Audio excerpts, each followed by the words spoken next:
كان معاكم احمد الدالي من اداره مبيعات شركه سوليد للتطوير العمراني. النهارده دلوقتي هنشوف نموذج 95 متر، هنشوف التقسيمه بتاعته عموما.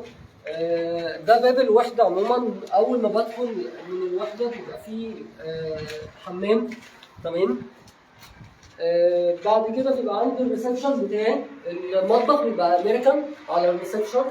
النموذج ده بالتحديد نموذج وجه، يعني انا التراث بتاعي بيطل على الطريق الرئيسي نفسه قدام قريه البارادايس ونيس 2 على طول.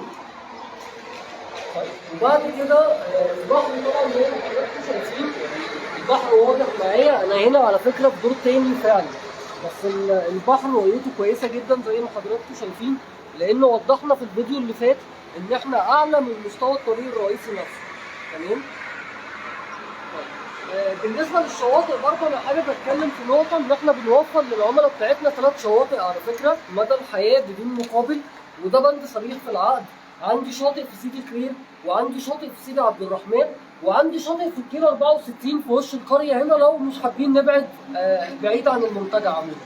طيب هندخل بعد كده على غرفه على الشارع الرئيسي برضه بشباك كبير بانوراما زي ما حضراتكم شايفين، برضه شايف بحر رؤيه كويسه جدا.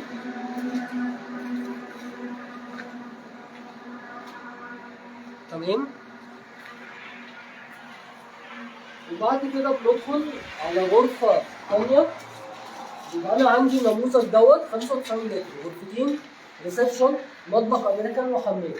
ودي غرفه ثانيه كده على مسقط، يبقى ريسبشن وغرفه على واجهه، تمام، وغرفه على مسقط. والريسبشن عندي فيه المطبخ الامريكاني والحمام عموما بشكل عام. دي تقسيمه 95 متر. طبعا بالنسبه للاسعار بتاعتي بتبدا معايا من اول 480,000. بالنسبه لانظمه السداد بتاعتي المقدمات بتبدا معايا من اول 10%، وفتره السداد بتوصل معايا ل 100 شهر بدون اي فوائد. هنتابع طبعا كومنتاتكم على الصفحه بتاعتنا، لو في اي سؤال اي استفسار احنا مع حضراتكم اي وقت، وهنقدر ان احنا نجاوبكم اي وقت عموما باي استفسارات جديده.